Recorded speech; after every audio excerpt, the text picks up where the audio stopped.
this is the last day of episode 3. I sort of like, I had 3 days off. I had a Friday and, I had a Friday off. I was off like the first day of shooting. And so I like had a 3-day weekend. I had been down in Los Angeles. So I come back and I'm like, hey, I'm ready to do like my Lucifer scene. And Jensen's kind of like, okay, he's a little stressed. I'm going to do my thing. Yeah, I think you. But that Lucifer scene ended up being like one of my favorite scenes. Yeah, he works like one day and he comes away with like stealing the episode at the end. But I love the twist. And it actually, it was such a refreshing thing for me, because then all of a sudden, I was working with him again. It was like, oh, finally, something normal.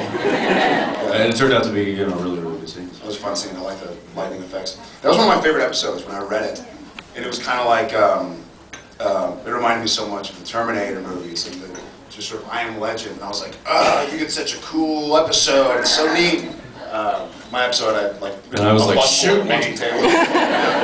Yeah, by the end. But it was really, I think it was, now, hopefully, in hindsight, it was worth the Yeah, it definitely was, there's a nice sense of, job well done kind of thing. Yeah, you go, it's one of those, you finish it and it's like, whew, that was tough, but man, do I feel like I accomplished something good, so. Yeah. This is the first season where I feel like, we're halfway through episode 12 right now. We're over the hump, which is episode 11. And I feel like it's just blended together. Like I remember the end, I remember the last 2 that aired, but beyond that, it's been a blur. I'm trying to think of what's been going on this year. I have no idea. After the end, it's all a wash. How was it to work with Chad Everett? Did he give you hints about I wouldn't know. Y'all met, what, twice? Yeah, well, I mean, we saw each other on set. He actually showed up a little early, and he didn't like follow me around, but he just kind of, would watch me work.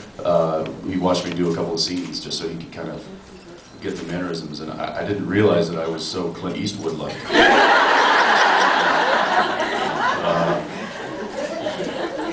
Dude. He had a great time. We all Chad Everett fans. He was great. I actually got to work with him. You did not. Did you have any scene with? No. Why would I? And Chad comes up to me. He's like, "Now, man, I gotta tell you, when I read this, I'm like, oh, what a great opportunity for an actor, for you. Did you lobby for like doing the makeup and being an old man?" And I'm like, "Chad, I read this script and I was like, woohoo, 4 days off."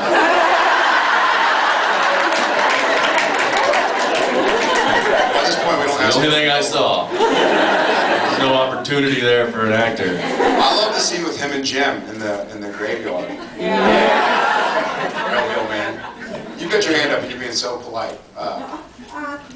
Is Sam really still have bad blood in him because he always does such nice things? I think he always will. I don't think we've really touched on that too much, but I think he always will. And I mean, as we see, and I guess the future can be changed, but he was Lucifer, at least during the end. So that was supposed to be 5 years from now. So he's got to have something going on in him.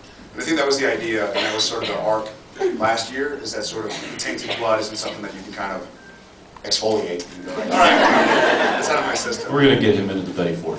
Yeah. For demon blood. I don't know what to. You. Do you think that Dean has ever told anybody that Sam tried to kill him, that tried to strangle him? I doubt it. I doubt Dean's ever told anybody anything. He's a closed book. We have a really cool episode, though, coming up, where we have to sort of infiltrate an insane asylum.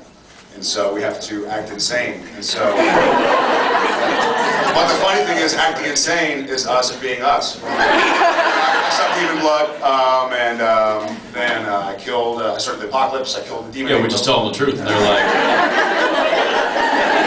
the doctor's gonna want to keep you for observation. Okay. We worked with a great actor, for those of you who know Napoleon Dynamite, John Grier playing Uncle Rico. Yeah. Yeah, he's great. He's really funny. This was really good. Yeah. He plays an old hunter, like one of Dad's friends. Yeah, very nice. Yeah, funny episode. It's kind of gone bad. That was what, 10? I don't know. 10 is huge. Did the girls or the guys give you all any sort of? We always do a big episode 10 because that's always the big cliffhanger. Yeah. It is. That's right. 10 is next week. Yeah.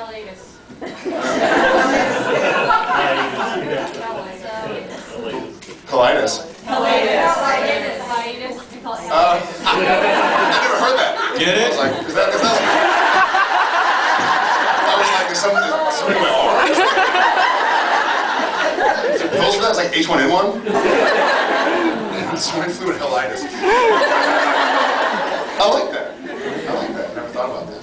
Yeah. It's a big episode. I mean, it's going to be one of the more epic ones. So.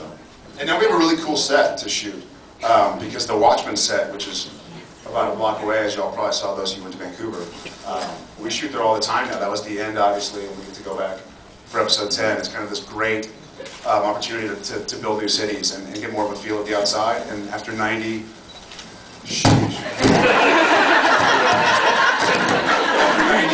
episodes or whatever of shooting all over Vancouver, we sort of shot it out, so it's nice. Now I've done it, we're in this room. One of these days, maybe like season 10. Season 10. Do we have mics for dummies?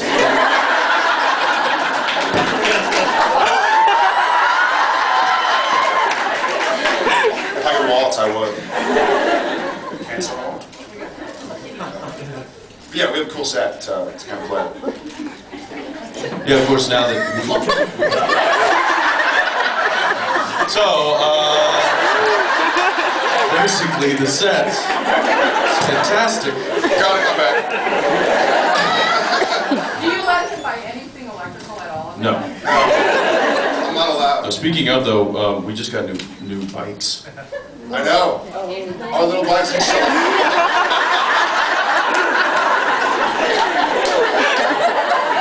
We didn't enjoy that at all. No, you know the little scooters that we were riding. We upgraded.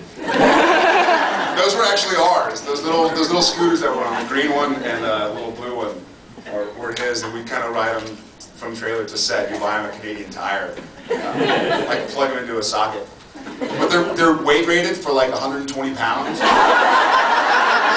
They're also age. I think it says 13 and under, or 120 pounds and under. So we're like double the age and double the weight. So we upgraded. We haven't figured them out yet. Yeah.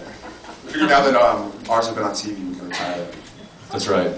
That's right. So now we've got bigger, better, faster ones. Let's see. Ones that actually get him around set. He doesn't have to walk with us anymore. He just zips by. Come on, guys. Yeah. Was that Cliff? How are we looking? We're good. We're good? We have about 6. All right. Your hand. You said in season 4, Jensen, that your favourite iconic scene was the hand coming up through the earth when you came back to life again. Where was I in that scene? Probably Los Angeles. Or Hawaii. Can you Well, just tell us how you filmed that scene? I presume I didn't tell you. That was a King Manners episode. What he had done is he had had them dig a big giant hole, build a wooden box in the hole, then fill it over with earth. So there was like a little pipe for ventilation. And of course, we shot this in the beginning of July, and it was not cold. And in the top of this kind of underground wooden box was just a hole cut by about that big a wide, and they laid a neoprene type of membrane kind of over it, almost like a wetsuit, and it was just layered it was doubled over. So I had to kind of go like that. And then there was about this much dirt and earth to get through as well. And yeah, it actually turned out to be, man, was I freaking dying of heat in there. And the Oreos. This is my favorite part. Oh, that was the worst. Yeah, and then that same episode when I wake up in the coffin and I break open I rip the wood off and all the dirt piles in and covers me up. That was actually, you make Oreo pie crusts? Yeah. So it's like crumbled. Like... Great idea, right? And it was our makeup, our key makeup, Shannon came up with the idea because the special effects guys were just going to use Dirt. Hey Jensen, we cleaned all the bugs out of this dirt for you. Thanks, Dar. And she was like, why don't you use Oreo crumbs? And they were like, that's a great idea. Why didn't we think of that? So in theory it was a great idea. But the only problem was it was so fine, and I forgot to put my earplugs in. So I was digging Oreo out of my ear for a week.